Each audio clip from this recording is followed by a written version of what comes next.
A Escola Nacional de Seguros é uma instituição brasileira mantida pelas seguradoras e pelos corretores de seguros, né? E se dedica a toda a formação e qualificação da mão de obra que opera no Brasil, também nos serviços correlatos, nos serviços em paralelo. Desde a formação básica dos cursos técnicos, certificação, até o nível de graduação e pós-graduação, MBAs e alguns convênios internacionais. Além do aspecto acadêmico propriamente dito, de formação acadêmica, a escola atua em diferentes frentes, de produção literária, de pesquisas acadêmicas, de pesquisas mercadológicas, de divulgação institucional dos seguros, né? Interação com o público interno de atores do mercado e também com o público de consumidores. Então tem uma abrangência bastante forte a atuação da escola com o objetivo de difundir, de disseminar a cultura do seguro no Brasil. ¿Y cómo está viendo usted la cultura de seguros con este trabajo que está haciendo la escuela? Nós percebemos um crescimento muito grande do entendimento da sociedade em relação aos produtos seguros nos últimos anos. Tem sido muito positivo, o mercado brasileiro tem crescido muito em razão disto e, obviamente, que tem ainda um grande número de consumidores a serem conquistados. O Brasil é um país bastante populoso, e a penetração de produtos seguros ainda tem um espaço bastante significativo para acontecer. Isso se dá mais em razão de questões econômicas, de poder aquisitivo da população, propriamente dito, do que em razão de aculturamento. O aculturamento nós entendemos que está hoje num nível bastante satisfatório. ¿Ustedes cuáles creen que son los desafíos y oportunidades en el mercado asegurador brasileño?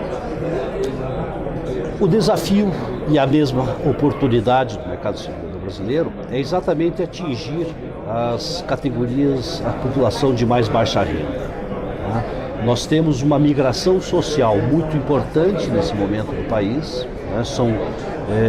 Na última década, praticamente 40 milhões de brasileiros ascenderam de classe social, isso é um potencial muito significativo, e a indústria de seguros do Brasil está se empenhando em captar esses potenciais consumidores, né?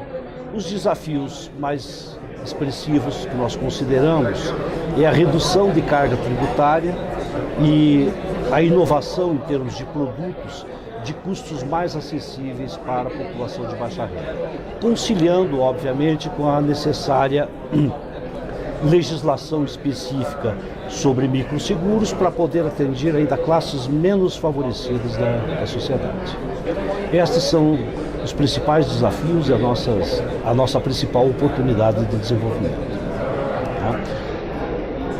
O mercado segurador brasileiro.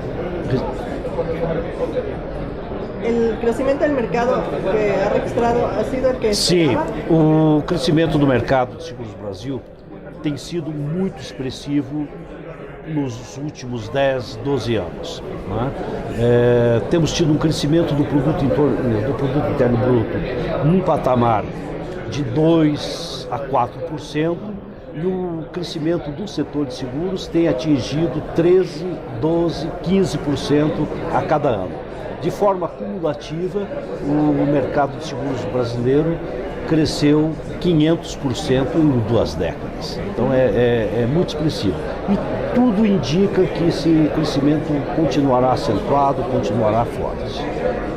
Incluso por las nuevas construcciones tal vez de los estadios para el Mundial, el Presal o en los Juegos Olímpicos, como ha influído? Claro que tudo isso tem uma influência positiva, mas não é só isso, né? O que tem sustentado o crescimento verdadeiro do mercado de seguros brasileiro, né, é o nível de atividade econômica do país. Hoje está com um índice de desemprego bastante baixo, no patamar de 5,5%, 5,7%, né, e o consumo interno, né? Então, quando você tem o trabalhador com uma renda em crescimento, né, e um planejamento de mais longo prazo, isso favorece demais ao setor de seguros. Previdência privada é um dos setores que hoje mais cresce no Brasil, assim como o seguro de vida. A frota automobilística tem crescido porque é uma consequência do pleno emprego, né? Então a carteira de seguros de automóvel ela ainda ocupa um espaço também muito importante dentro do contexto da indústria de seguros brasileira. Incluso los seguros de garantía. Seguros de garantia, sem dúvida, no Brasil se iniciou há cerca de uma década, já cresceu muito e temos projeção para 2020, 2025 de crescer mais de 200%, muito em razão destas obras, dos mega eventos esportivos, Olimpíada e Copa do Mundo, mas também porque o Brasil está no momento de recuperar a sua infraestrutura. Não é? Então, as obras de governo, as obras contratadas pelo governo e as concessões para a iniciativa privada movimentarão um significativo volume de prêmios na área de seguros de garantia. Está me entendendo bem? Sim. Sim? Então tá bem. Sí, sí me entiendo. Las nuevas regulaciones implementadas en Brasil están endureciendo los requisitos de capital y solvencia. ¿Cómo ven ustedes esto? A questão do capital de solvência, o Brasil segue o acordo de Basileia. Né? A Solvência 2 é um processo que está em implementação nos mais diferentes países, alguns de forma mais acelerada, outros menos. O Brasil foi um país que acelerou, de certa maneira, a implementação do acordo de Basileia e as regras de solvência. Tem sido, de uma certa forma, sacrificante para as empresas, né? Mas, por outro lado, positivo para o mercado, para a instituição de seguros como um todo. As regras de capital, de aporte de capital e de reservas, de constituição de reservas no Brasil, se mostraram altamente positivas quando passamos pela crise de 2008, né? Que o mercado mundial sofreu, especialmente porque a crise se iniciou no setor de seguros, né? Com a quebra de uma seguradora, e o mercado brasileiro de seguros passou imune neste momento, né? Com algumas poucas dificuldades, em razão de que todas as reservas técnicas estavam constituídas no Brasil. Então, este regulamento, entendido como excessivo e sacrificante para algumas empresas, ele se mostra, sem dúvida alguma, positivo quando você olha a instituição como um todo, o setor como um todo. Obviamente que retarda o desenvolvimento de algumas empresas, né? Atrasa o desejo de investimento. Tem que ser mais comedido, mais passo a passo, mas ainda assim tem sido muito positivo. Todavia, a Superintendência de Seguros tem flexibilizado as regras de exigência de capital para alguns segmentos específicos que não mostram o mesmo vigor financeiro, como seguradoras especializadas em vida, seguradoras especializadas em garantia, que é basicamente uma operação de resseguros, não é? E esses setores têm tido algumas regras flexibilizadas para poderem ampliar sua atuação. E a atuação do mercado reasegurador que entrou em Brasil a partir da abertura do IRB, como lo han visto? Muito positivo, muito positivo. Hoje nós temos no Brasil cerca de 100 resseguradores atuando nas diferentes modalidades, locais, exato.